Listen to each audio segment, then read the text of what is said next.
Bonjour à toutes et à tous. Contraints par la situation sanitaire, nous avons ce matin célébré l'armistice lors d'une commémoration en comité restreint interdite au public. Vous venez d'en voir quelques images. C'était une expérience bien étrange. À Louvciennes, nous aimons tant nous rassembler à l'occasion de ces dates qui fondent notre héritage commun et assurent la transmission de mémoire entre les générations. Je me souviens de ce 11 novembre 2018, où sous une pluie battante, plus d'une centaine de Louvciennois étaient présents, de tous âges, pour exprimer leur attachement aux valeurs de la nation et leur reconnaissance envers le sacrifice ultime de ceux qui se sont battus et qui sont tombés pour elle. Je tiens à remercier ici nos anciens, les représentants de l'UNC et du Souvenir français. Certains, sur autorisation spéciale, étaient présents ce matin. Les mois qui viennent de s'écouler les ont durement éprouvés. Ils y font face, en soldats, avec courage et dignité. Avec vaillance et dans l'espérance, ils continuent à assumer leur devoir de mémoire et leur mission de transmission. Pendant tout l'été, sous l'impulsion énergique de Guy Camansuli, ils ont préparé un spectacle qui devait se jouer en salle Camille Saint-Saëns ce mercredi 11 novembre. Après l'annonce du confinement, ils se sont tous adaptés en quelques jours et ont enregistré le petit film qui va suivre. Quelle leçon d'optimisme, de camaraderie, de persévérance. Devant les difficultés, on ne baisse pas les bras. Face à l'adversité, rien ne vaut plus que la solidarité et l'unité. C'est ce que nous enseigne la mémoire des tranchées. Le souvenir de ceux que nous honorons aujourd'hui et qui n'ont pas cédé. C'est ce à quoi nous oblige le sacrifice des femmes et des hommes qui continuent à donner leur vie sur le territoire national ou en opération extérieure pour défendre nos valeurs. Démocratie, dignité humaine, liberté de pensée et d'expression, égalité des droits, fraternité. Cette année, les circonstances ne nous ont pas permis de nous réunir comme nous le faisons habituellement autour du mausolée du maréchal Joffre qui fut inhumé à Louvciennes. Pourtant, en cette année de Gaulle, 130 ans après sa naissance, 80 ans après l'appel du 18 juin, 50 ans après sa mort, je ne peux pas faire l'impasse sur la lecture des mots du général de Gaulle à propos du vainqueur de la Marne. Ce fut la fortune de la France que son armée eut alors à sa tête un chef qui ne perdit point l'équilibre. Joffre avait vu se succéder les mauvais coups qui le frappaient, mais la maîtrise de soi, la lucidité et l'obstination qui marquaient essentiellement sa puissante personnalité préservèrent le général de ce renoncement du chef, par où passe toujours le désastre. Et quand, après un quart de siècle, d'immenses malheurs fondirent sur la patrie, c'est la confiance de son destin, enflammée sur la Marne en septembre 1914, qui m'assura la foi et l'espérance de ceux qui ne renoncent pas. Tant il est vrai que dans la vie d'un peuple, chaque action du passé entre en compte pour l'avenir. Il n'y a qu'une histoire de France. La foi et l'espérance de ceux qui ne renoncent pas, c'est cela notre héritage commun. Il nous vient de loin, forgé dans la boue des tranchées, maintenu dans la clandestinité de la résistance, éprouvé depuis par tant de sacrifices et de souffrances. Aujourd'hui encore, il nous inspire et éclaire notre actualité. Il n'y a qu'une histoire de France. C'est notre responsabilité d'en transmettre la mémoire et d'en écrire la suite. En commémorant cet armistice, dans l'unité de la nation, nous choisissons de perpétrer ce lien qui nous unit dans la richesse de la diversité et le respect de nos différences. C'est le plus précieux de nos héritages, il a le prix du sang. Soyons-en dignes et maintenons la foi et l'espérance de ceux qui ne renoncent pas. Vive la République, vive la France.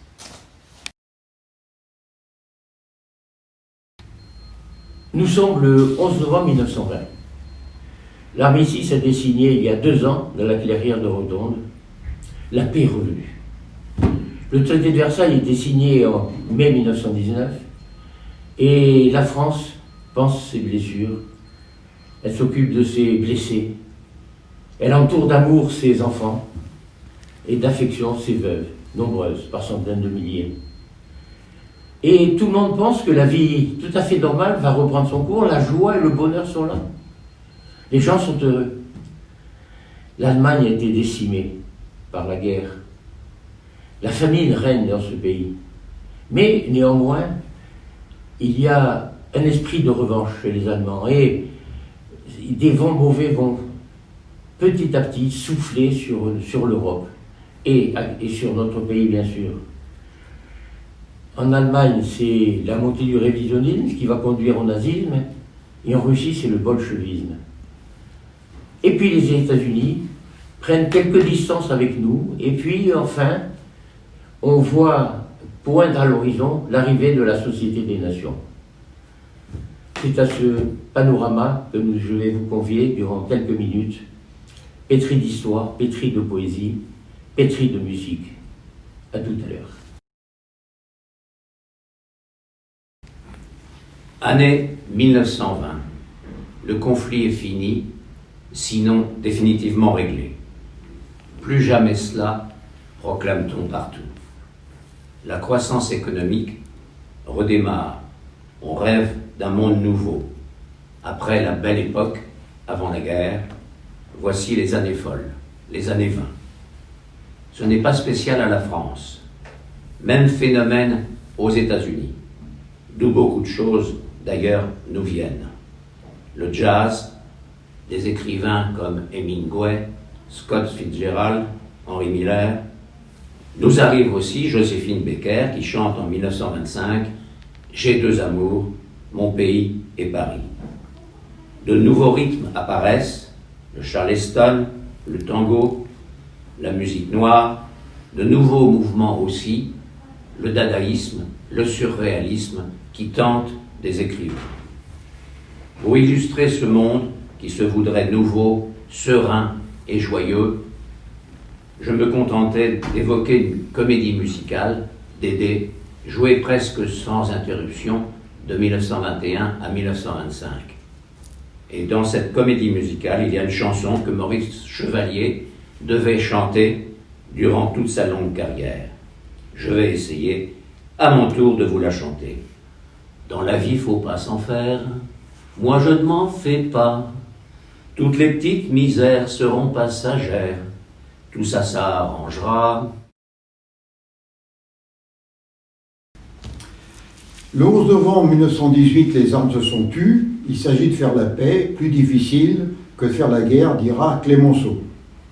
La conférence pour la paix se réunit à Paris en janvier 19, avec seulement les vainqueurs. Ces travaux vont déboucher sur le traité de Versailles, signé dans la Galerie des Glaces le 28 juin. Les empires centraux se sont effondrés, ils ont donné naissance à des républiques. En Allemagne, la République de Weimar a succédé à l'Empire. Pour la conférence, il s'agit de redessiner la carte de l'Europe et de nouvelles frontières.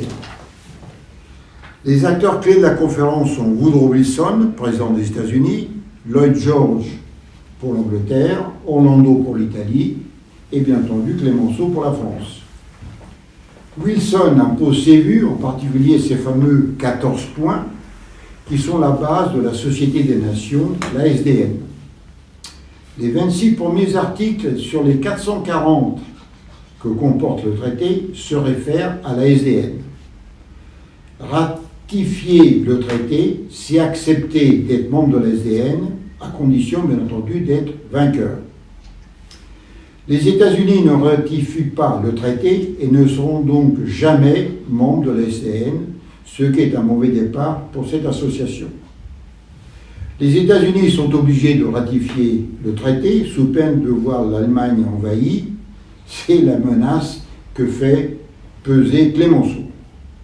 Il considère le traité comme un diktat et la SDN est chargée de l'application des clauses du traité, donc de garantir la paix dans le monde. Elle s'établit à Genève et elle fera efficacement sa mission jusqu'en 1930. La République de Weimar gouverne avec une forte base de sociodémocrates. Elle a à gauche les spartakistes, les bolcheviks de Rosa Luxembourg, et à droite les militaires, les fameux Freikorps, c'est-à-dire les corps francs.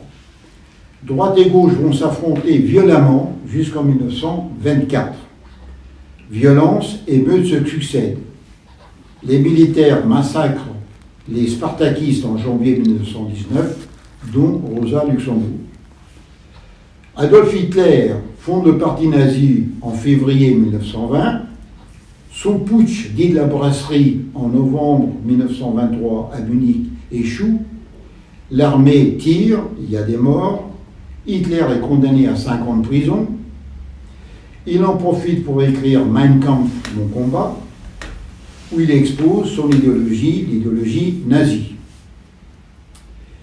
Hitler est gracié fin 1924.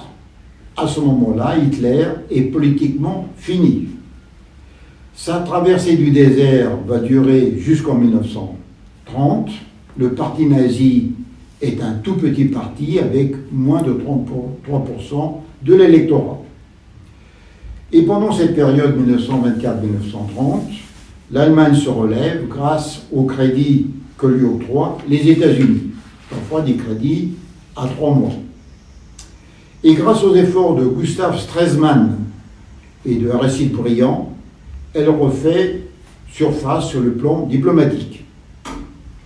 Aristide Briand l'a fait rentrer à la SDN en 1926, et donc tout semble donc aller pour le mieux dans une Europe pacifiée. Mais voilà que la crise financière de 1929 aux États-Unis, tout le monde connaît le Black Friday, va se répercuter sur l'Allemagne. 1931-1932, en Allemagne, c'est le chaos. Il y a plus de 6 millions de chômeurs et de 8 à 10 millions de personnes en situation précaire. Hitler apparaît comme un sauveur. Il se rapproche des industriels, de la Reichswehr, de l'Église par un concordat.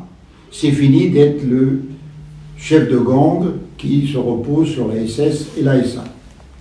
Les nazis vont rentrer en force au Reichstag. Le maréchal Hindenburg est obligé de prendre Hitler comme chancelier en janvier 1933. Et à la mort du vieux maréchal, les Allemands vont donner à Hitler les pleins pouvoirs avec plus de 90% des votes. Hitler est alors président de la République, chancelier, chef de parti, et il sera bientôt chef des armées. La SDN, quant à elle, va aller d'échec en échec à partir de 1930. Elle ne va pas pouvoir arrêter les conflits qui se développent, en particulier le premier, l'invasion de la Chine par les Japonais. Elle sera donc dissoute en 1946 et remplacée par l'ONU. À signaler qu'Himmler inaugure le premier camp de concentration à Dachau en mars 1933, et vous connaissez la suite. Je vous remercie.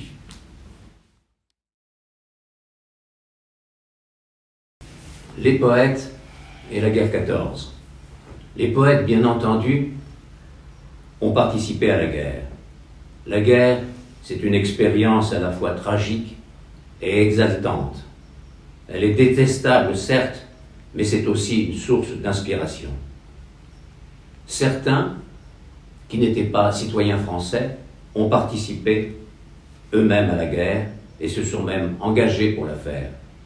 Blaise Cendrars, par exemple, citoyen suisse, s'engage dans la Légion étrangère. Dès septembre 1915, une rafale de mitrailleuses lui mutile le bras droit, celui de l'écriture, et il devra être amputé. Guillaume Apollinaire, lui, est de nationalité polonaise. Il s'engage aussi au début de la guerre. En 1915, il est sous-lieutenant, et en 1916, il est gravement blessé à la tête par un éclat d'obus. Très affaibli par la blessure, il mourra le 9 novembre 1918 de la grippe espagnole à Paris. Parmi les autres poètes-soldats connus, français ceux-là, on peut mentionner Péguy, qui meurt au combat dès septembre 14, à 40 ans, Jean Cocteau, infirmier dans un convoi sanitaire, André Breton, qui était étudiant en médecine, Louis Aragon, lui aussi étudiant en médecine, et qui servent dans des services de santé militaires. l'expérience douloureuse de la guerre inspirera à Louis Aragon un beau poème qui, plus tard, fut mis en musique par Léo Ferré. En voici les premiers alexandrins. Tu n'en reviendras pas, toi qui courais les filles, jeune homme dont j'ai vu battre le cœur à nu. Tu n'en reviendras pas, vieux joueur de manille, qu'un obus a coupé par le travers en deux. Et je termine cette tournée de quelques poètes pendant la guerre avec Paul Éluard, qui part sur le front comme infirmier militaire au début de la guerre. Il a 19 ans et il est promis à une grande destinée de poète. Sur mes cahiers d'écolier, sur mon pupitre et les arbres, sur le sable, sur la neige, j'écris ton nom. Sur les images dorées, sur les armes des guerriers, sur la couronne des rois, j'écris ton nom. Sur les champs, sur l'horizon, sur les ailes des oiseaux et sur le moulin des ombres, j'écris ton nom. Sur chaque bouffée d'aurore, sur la mer, sur les bateaux, sur la montagne démente, j'écris ton nom. Sur la mousse des nuages, sur les sueurs de l'orage, sur la pluie épaisse et fade, j'écris ton nom. Sur la lampe qui s'allume, sur la lampe qui s'éteint, sur mes maisons réunies, j'écris ton nom. Sur mes refuges détruits, sur mes phares écroulés, sur les murs de mon ennui, j'écris ton nom. Et par le pouvoir d'un mot, je recommence ma vie. Je suis né pour te connaître, pour te nommer. Liberté. Ode à la paix. L'Ode à la paix est le fruit d'une réflexion collective de l'Union nationale des combattants.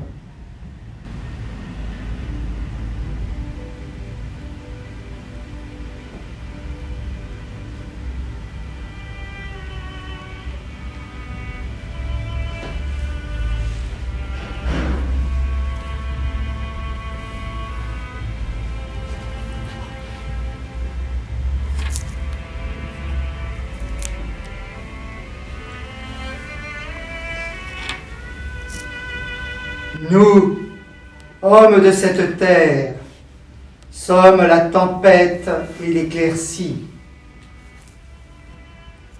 Nous sommes la colère et la joie. Nous sommes la raison et la passion. Nous sommes le jeu des vagues sur les eaux du monde. Nous sommes le vent qui caresse les étoiles. Nous sommes l'air qui fait naître la vie. Nous sommes le soleil qui fait naître les moissons. Et nous, vieux soldats de toutes les guerres, que sommes-nous donc?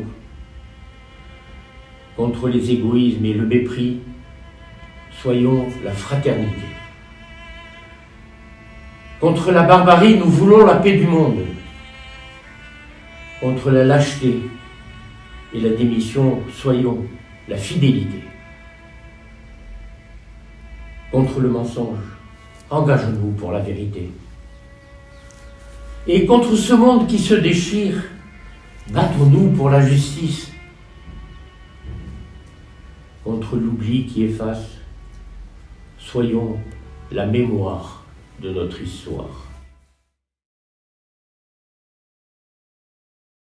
Chers adhérents de l'Union nationale des combattants, chers amis, je vous disais en préambule que l'année 1920 portait en elle les germes de tout ce qui se passa par la suite. 2020, aujourd'hui, ce n'est pas non plus une année comme les autres, car deux ennemis irréductibles s'opposent à nous. Le Covid d'une part et l'islamisme de l'autre. Eh bien, aujourd'hui, mes amis, battons-nous. Battons-nous comme nous l'avons toujours fait, comme nous avons appris à le faire. Battons-nous comme les fines soldats, ceux de la Grande Guerre et ceux de toutes les guerres dans lesquelles la France a été engagée. Et continuons à nous engager pour la paix des corps, pour la paix des cœurs, pour la paix des âmes. Oui, battons-nous. Et gloire à nos soldats, gloire à tous ceux qui ont fait la France, cette France que nous aimons, une France juste, solidaire, unie et fraternelle. Vive la France!